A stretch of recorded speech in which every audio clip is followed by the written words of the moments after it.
We're recording. All right. Hey, Masa. Hi.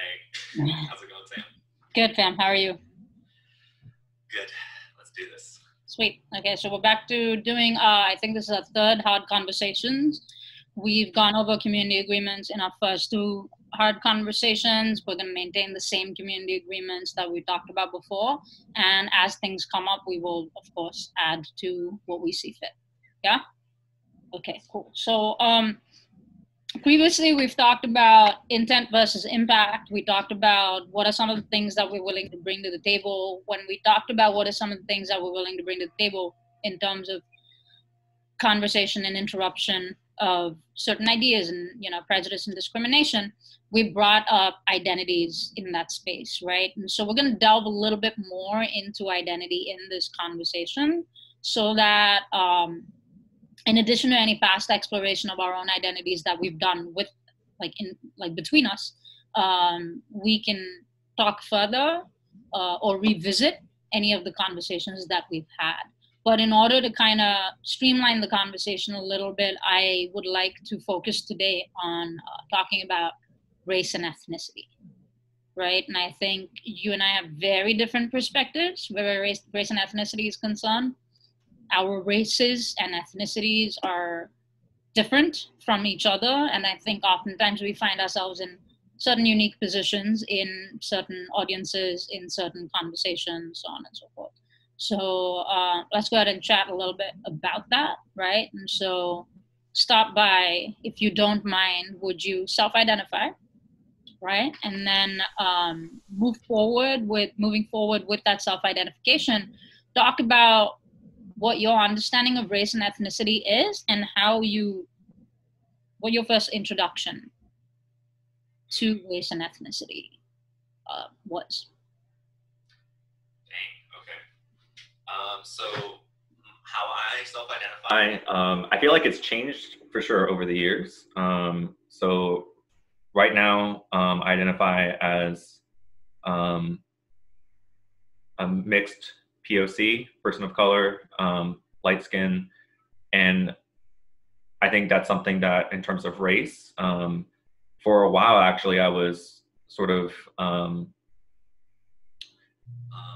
identifying as white, but I think it just depends on context of like where I'm at in terms of that. Ethnicity. Identify as part European American and part Japanese. So those are my two ethnicities, kind of European American broadly. That's on my mom's side, and then Japanese on my dad's side. Cool. And you said, like, what is your first conscious recognition or understanding of race and ethnicity? First, okay, so there's a couple of things. One is in terms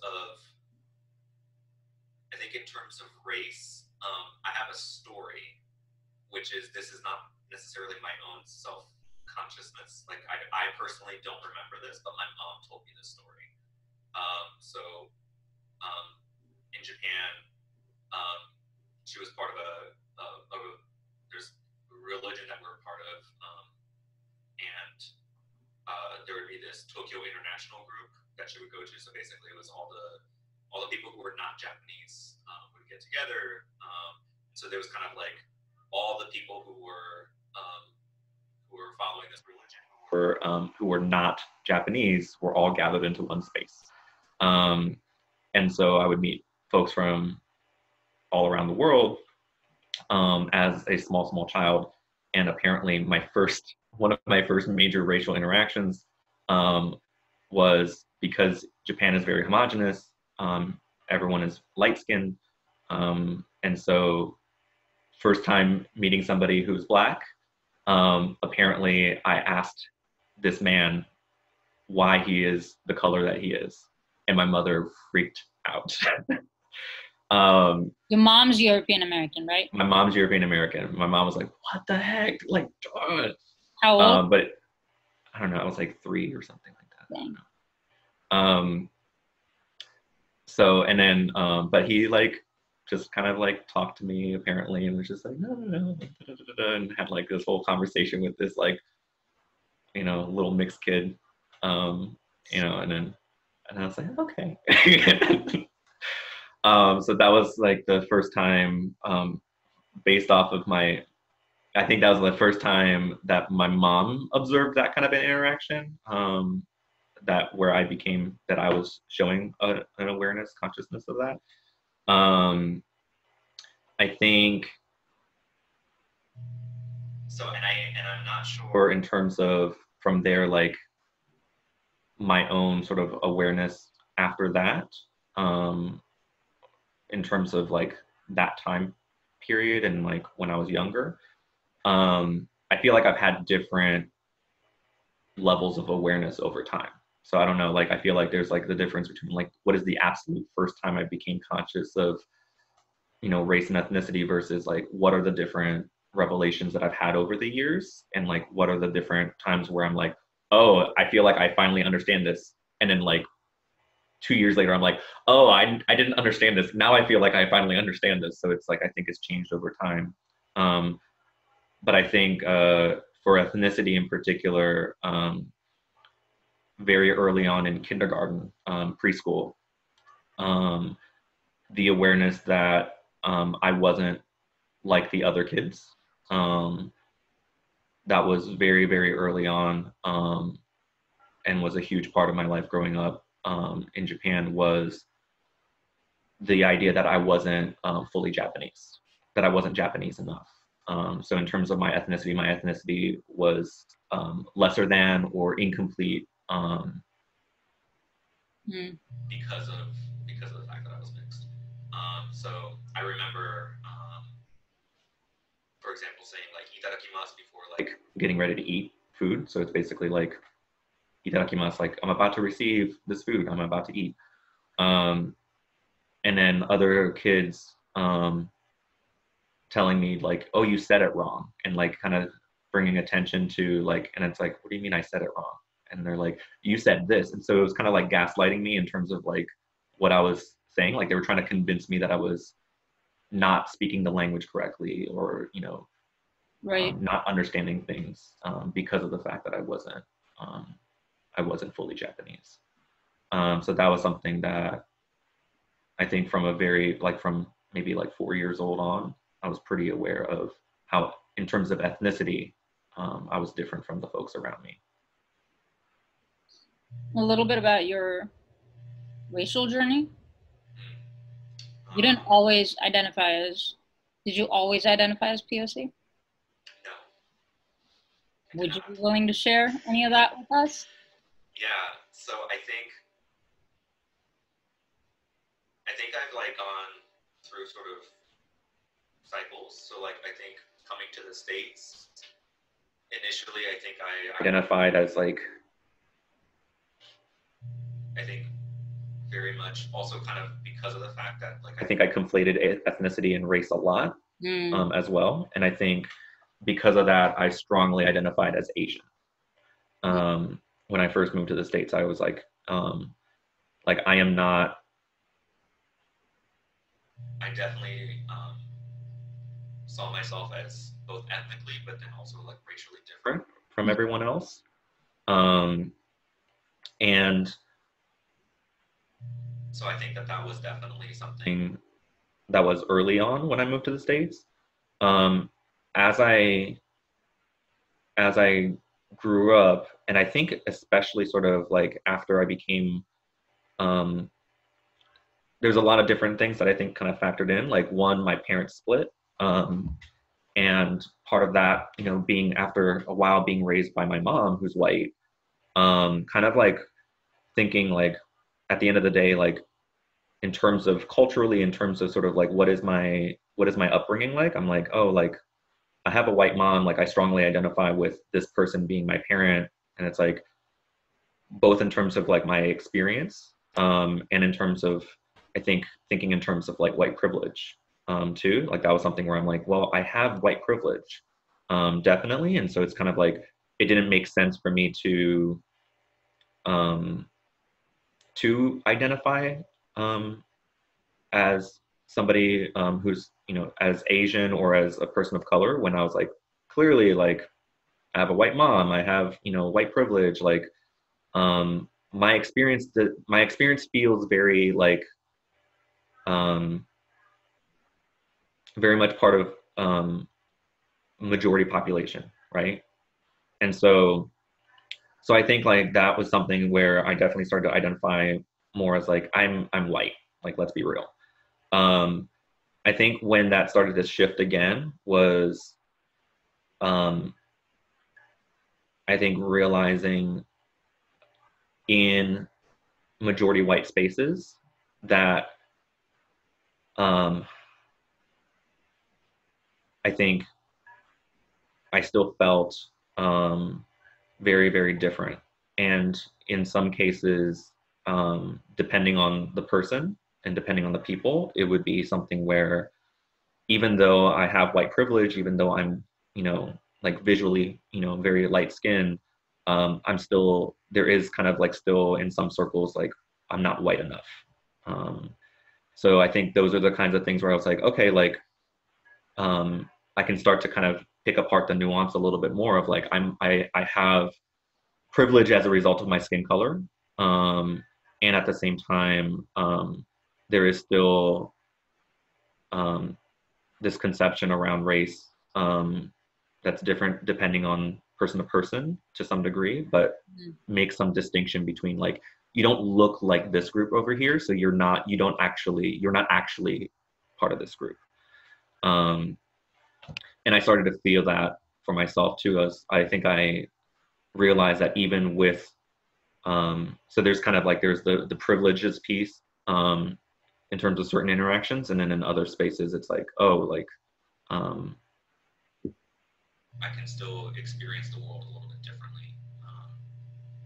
And it might not be to the extent of somebody who has more melanin in their skin, who's black, who's brown. And at the same time, I think like I was like, so I feel like I'm a light-skinned person of color. You know, it's kind of maybe a little bit more closer to like recognizing the experience that my light skin brings in terms of privilege, and at the same time recognizing that there is still a little bit of a difference that impact the way I experience the world and how I'm. So that's kind of maybe a little bit of a vague description of. So like the privilege that your ethnicity of being European American brings to your light-skinned race factor, but the difference that your Japanese ethnicity brings to not being completely white or not being completely European American, right? Ish. Yeah, I think it's still something where I think because come up from a visual standpoint, right? Because like race is more kind of like the visual piece of like, oh, like I look at you, I don't know your ethnicity, but I can, I'm going to make some kind of general categorizations. I think for me, that's something where I think depending on the context, I think in some spaces I feel like, I think that's why I still kind of am still exploring this as an identity, because I think it changes depending on the context of like who I'm around, where like I feel more like yeah, I'm white, versus in some cases I'm like, I feel very POC right now, if that makes sense. Right, so perception plays like a huge part in that. It's like for a lot, it's like how when we have these conversations with some of our young humans, right? And like we hear these stories from our community members of, you know, when a non-European American white person walks in the room, is mistaken for being white, but then when they reveal their name and their name is something strongly Arabic, the dissonance that comes with that, and therefore the prejudice that comes with it. It's almost like this betrayal that is felt by the majority community. Like Did you just try to fit in when you're actually not supposed to be here? You know, like that expectation. Or like with some of our young humans who are of South American, of Latinx descent or South American descent, you know, or any of our, you know, like young humans who are either Hispanic or Latinx descent, and who are racially white, right? And ethnically, maybe you're not able to tell, right? Because like, what does one ethnicity look like? You know what I'm saying? So ethnically, you might not carry what is considered the typical features of that ethnicity, but then you introduce yourself. Your name is very revealing. It's a very revealing part of who you are, right? And then your name reveals, your name or a particular accent reveals who you are in that space, and you're immediately othered, right? And I think there's like an additional factor to it of that like betrayal piece. Like, did you just try to come in here, sheep in wolf's clothing kind of mentality that majority communities can sometimes have? Actually, I mean, I definitely experienced that. I experienced that fairly recently, where I was, my roommate, he got us connected to one of my neighbors. So we went over there for like a dinner party basically, and there was a lot of their friends from out of town, but it was a majority white space. And it was interesting because they did not question his presence. Like, it was kind of just like, oh, like, he's her neighbor, you know, like, he belongs here. And then even when I'm giving the rationale that, like, I'm also her neighbor, like, I also live, like, Grant is my roommate, like, we live here. There was still kind of this, but why are you here though? Like, how though? And there was like this extra layer of questioning that was kind of just like, where is this coming from? Like, but it was very interesting. Justification for being there? That was what? Like, you had to provide justification for being there? Yeah, absolutely. And again, like, I don't, like, I know how, like, you know, it's a very minuscule thing, right? It's a very minuscule thing. And at the same time, it's definitely one of those things where I was like, but there is that difference between right, the space that is like, you belong here for sure, like absolutely no questions asked, versus no, but like, why though? Like, why are you part of this group? You don't quite fit in. Right. Yeah. So yeah, that's true. That's unfortunate, man. Sorry about that.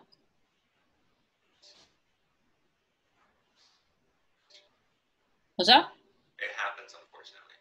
Yeah. The host, though, she's a Black woman who, she was literally like, I kept on looking at her, and she was, and I think like in those kinds of spaces and times is when I'm like, I feel that's kind of like, again, like the context piece, where I felt so much solidarity from her in that moment, and not from the white folks in the room.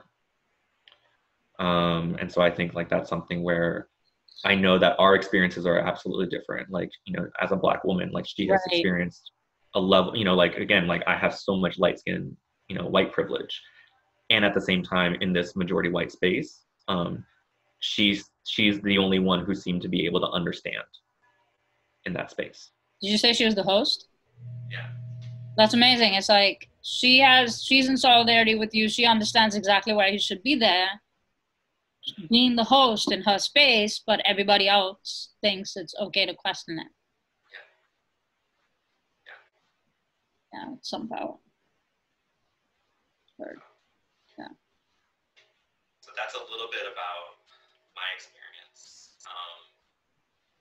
And I'm curious about yours, because I think in terms of, I know we're talking about race and ethnicity, and I feel like there's these intertwinings of those also with, again, like you said, like the the different assumptions that come with it and things like that. And I'm wondering, like, sort of what has your experience been like in terms of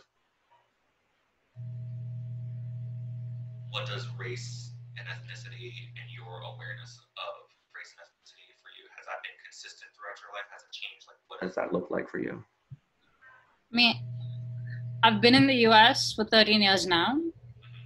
I was not a person of color when I was in India. I was just Indian. Race wasn't a thing for me. Colorism was definitely a thing, right? Like we are big colorists. Let's just say that, right? Like we are very much about, fair skin, and we say fair skin as opposed to light skin. So I remember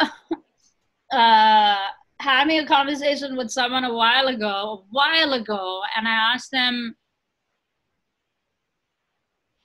no, we were talking about something, and I said, like people think that women should be fair, right? And I didn't understand. I was coming from such a, like my mindset was Indian shifted.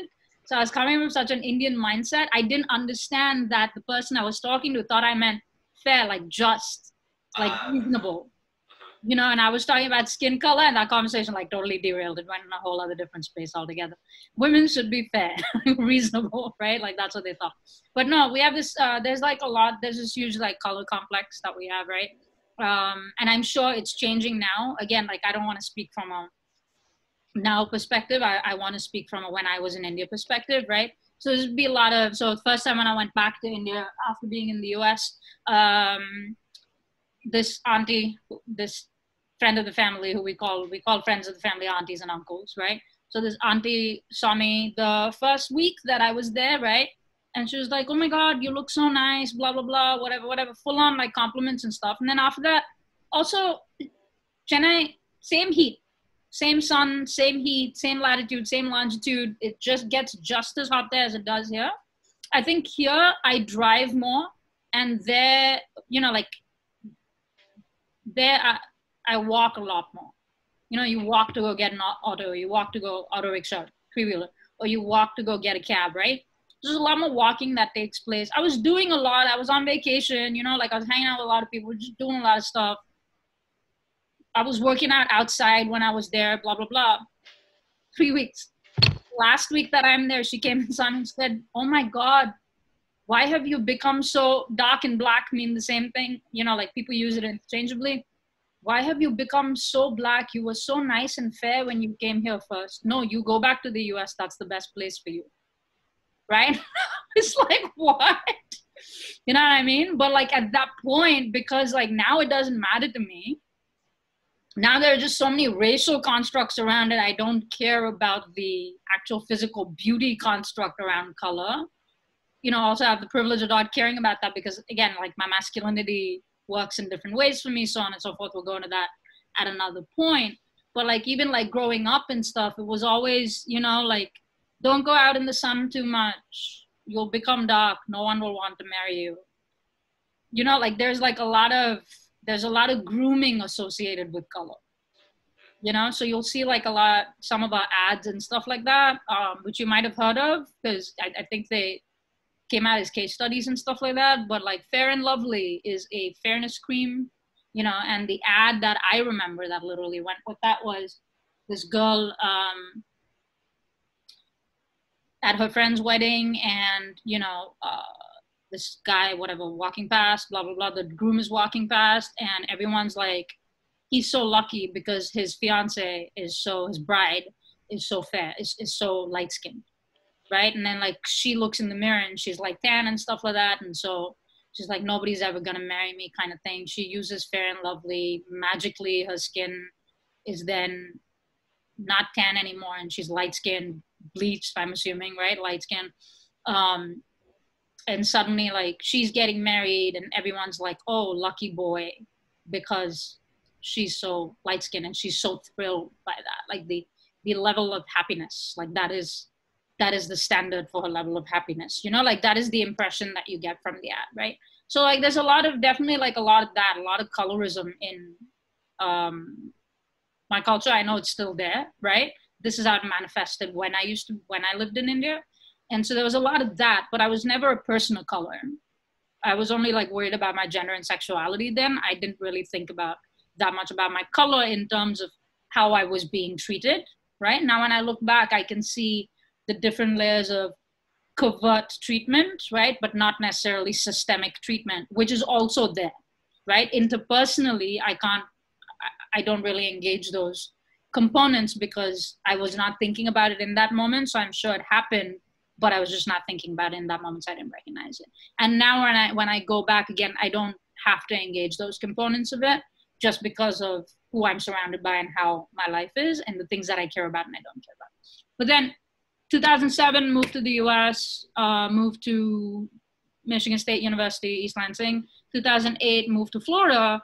2009, I think, 2010, got my driver's license. First time I actually had to check something off that I remember. Maybe there was something else, but first time that I actually had to check something off about my race and my ethnicity. And so they had like, I can't exactly remember, but I know I had to check Asian. Okay, and I think because race and ethnicity conflate so much, I don't actually know if they were asking for race, right? Also, I didn't know that I was a race, to be clear. Like I knew that I was this color and then white people were that color, but I didn't, and then black people were another color, but I didn't know that, you know, this was a thing, right? Like I didn't understand that it was a thing. Anyway, so this question comes into play as I'm applying for my driver's license. I check Asian, and this is paper. It wasn't like computer the way it is now.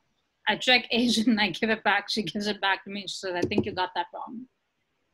I think you got that wrong, she said, right? And I was like, what do you mean? And she's like, you marked Asian. And I was like, yeah, I'm Asian. And she's like, no, you're not.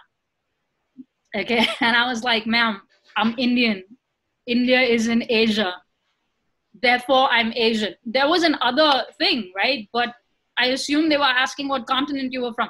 I was very fresh, man, when I came into the States, okay? I didn't know a lot of things. I didn't understand how they had these monoliths for different people from different places. I was not socially conscious. I was not socially aware. My only priority when I came to the US was I want to be openly gay. That's it. And I didn't even accomplish that until 2010. Okay, so I was going through a lot, right? And I didn't know a lot of things. But I said, that's what I said to her. And so she's like, she looked at me and she was like, yeah, but you're not Asian. And I was like, I don't know what you mean by that. India is a subcontinent in the continent of Asia. There was a map behind her.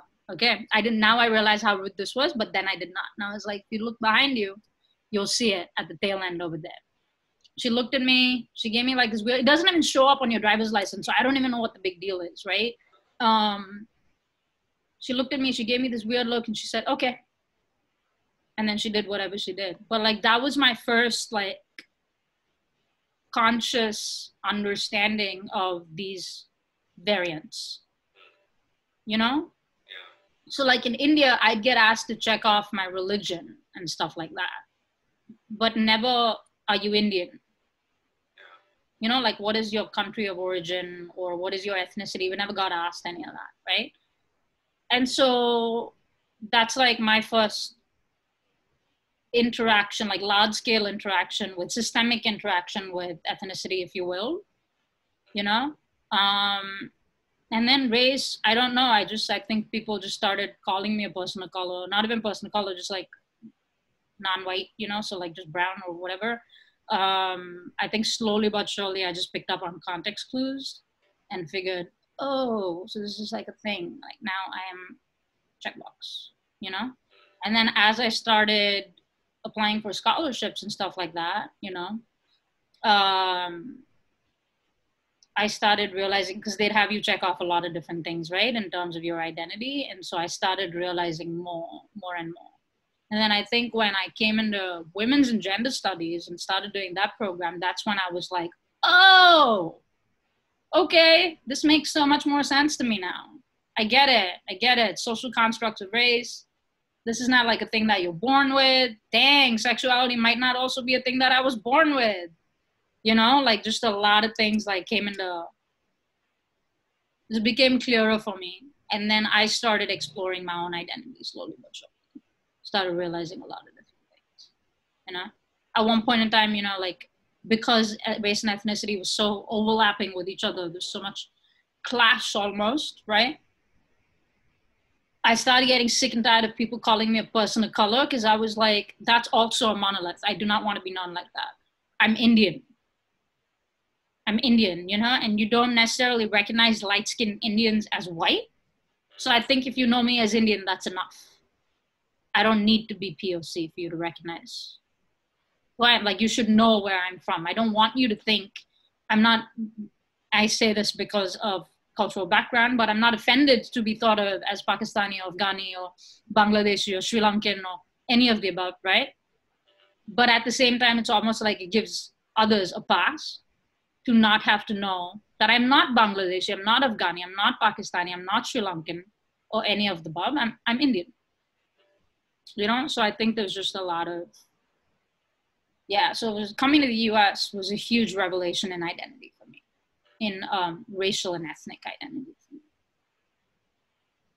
Right, and then if you go into it in terms of what kind of Indian I am, there's so much more that goes into that as well, because it's so diverse. Like our people are just so diverse. There's so many different spaces that you can come from, right? So like I'm Indian, yes, but I'm also from the South.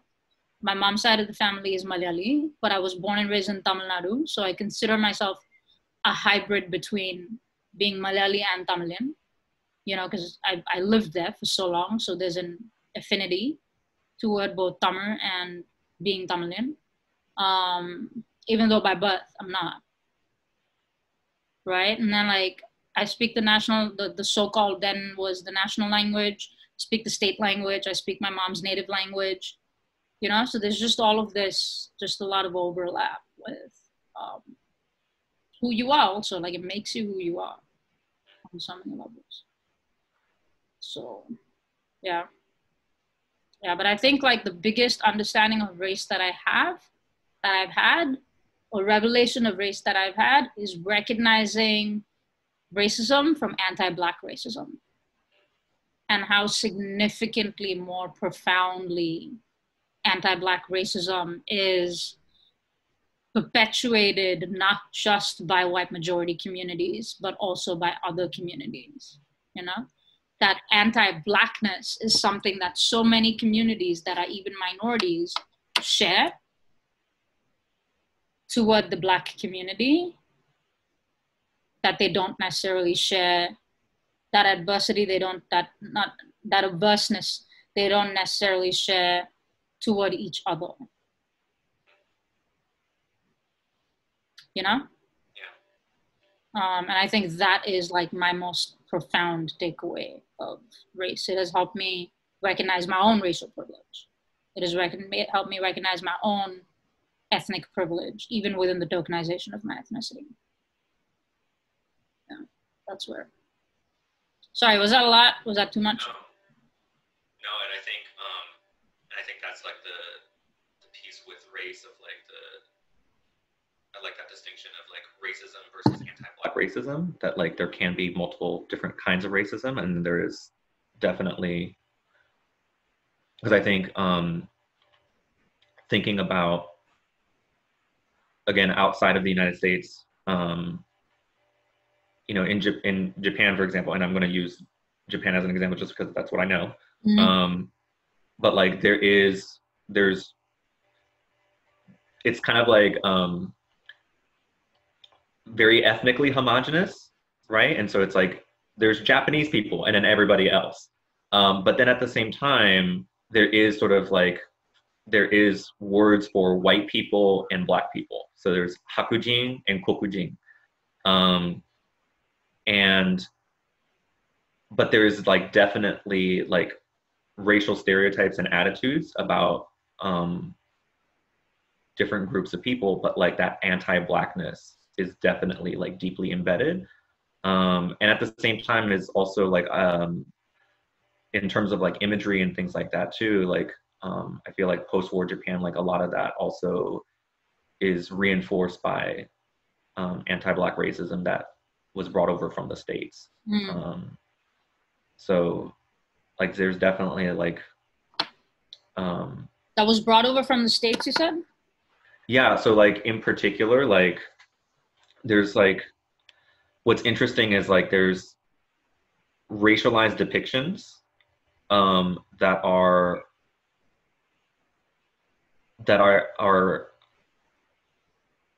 the origin, like in terms of like, so the origin of it is like blackface in the United States, and at the same time those like cartoons and imagery coming to Japan, there's still those racial attitudes that are underlying, and at the same time it is also like the imagery, the symbolism I think is inherited. So like there's actually this video on racism in Dragon Ball Z, for example. And like, so a lot of cartoon imagery, like today, you know, like that's very fairly modern, you know, 90s, 2000s, you know, uses a lot of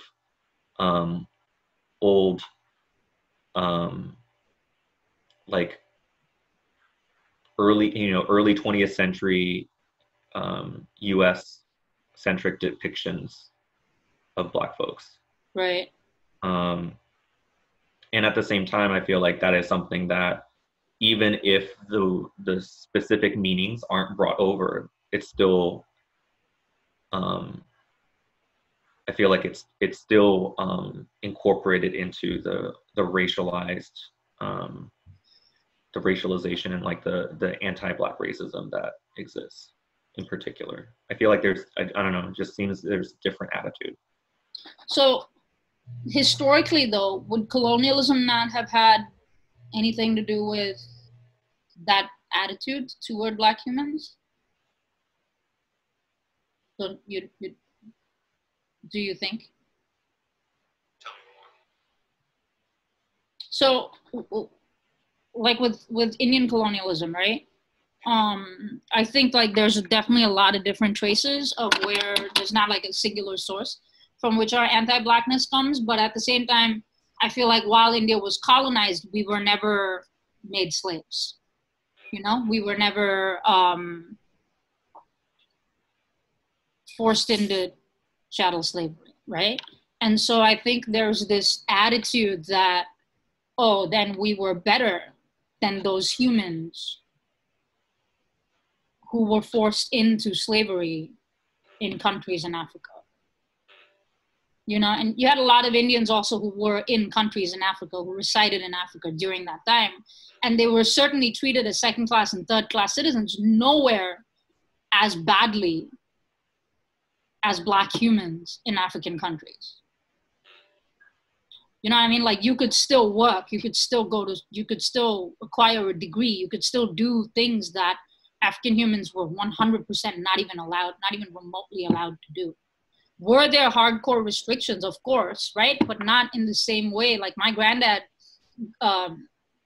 was a functioning adult human during colonialism, and he was not subject to a lot of the things that were coming out of African countries that we knew was happening at the same time in African countries.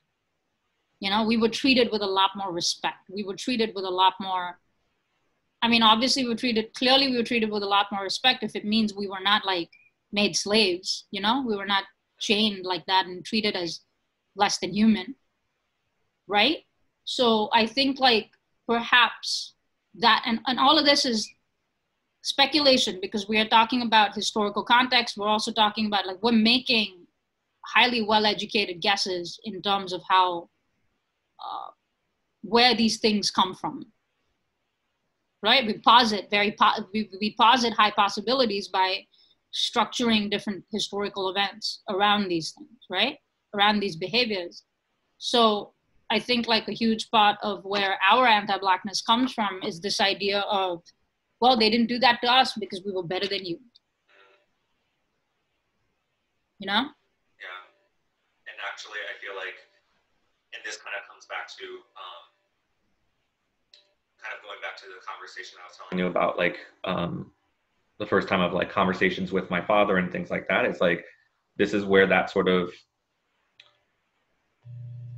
that fine line between pride, right? Pride in your identity versus that sense of superiority comes into play. And like, that's something that I feel like I've navigated over the years, is coming to the States, kind of like thinking in terms of highly focusing on asserting my own ethnic identity in such a way that how was I perpetuating a sense of superiority that was also putting myself in contrast to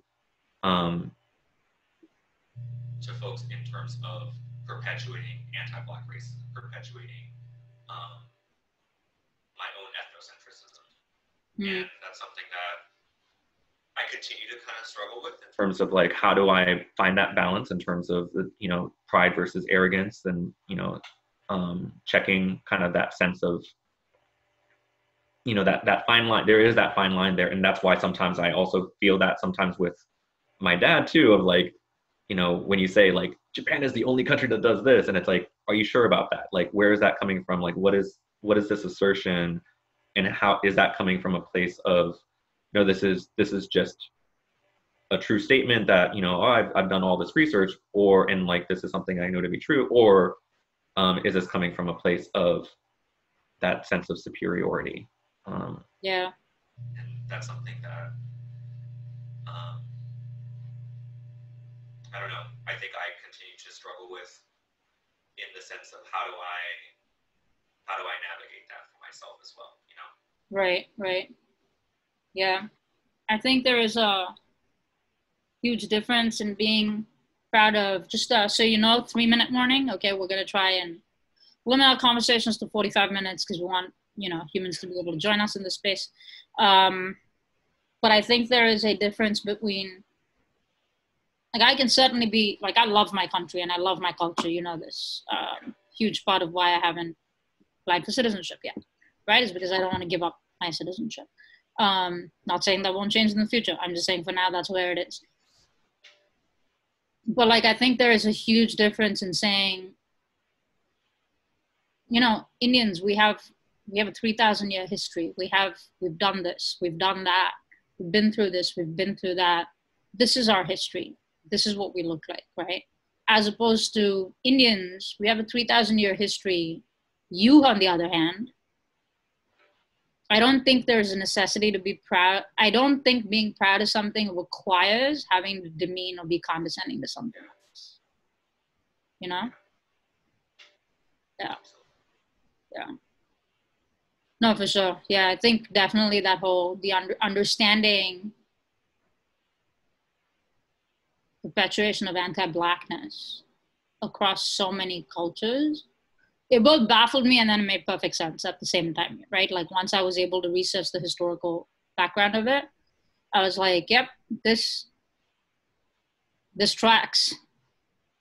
This tracks. This is a literally centuries old behavior that is just manifesting in different ways, you know? And it's so unfortunate. It really is so unfortunate, the manner in which that comes through. Yeah. Well, any last reflections? No, it's just, I think this is helping me to think a little bit more of, because it's making me think of some other experiences in my own life, in my own journey, and kind of how do we continue to check our own privilege, yes, and then our own perpetuation of racism. Yeah. Because that's something that, again, there's the very obvious, and then there's the things that are minuscule, that are deeply embedded, that takes a little bit more reflection to find. I'm not even thinking about it in terms of, like, as we're talking about this, no, and as I'm referencing certain things, I'm not even thinking about it in terms of, I'm literally thinking about it in terms of, like, the Indian community. Like, that's why it's falling for me right now. And what's to do. You know? Yeah. That's, yeah. I've thought about it intermittently. Like, I'll think about it and then I'll feel some type of way, and then I won't think about it anymore because of my relationship with my community. But now, like, as I'm thinking about it, I'm like, who's doing this work? You know, and how can I join them in doing this work? Should I join them? Will I have any effect? Yeah. Lots to reflect on. As always, 45 minutes or not. Thank you, Huh? Well, thank you, Marcel. Appreciate it. Next time around, we're going to be talking about sex and gender. Good with that? So excited. How do you feel about facilitating that conversation? I will ask all the questions and facilitate that conversation. Beautiful. Beautiful. And it will not be an interview style conversation. It will, in fact, be fantastic. I'm going to work on that. All right. Thanks, Sam.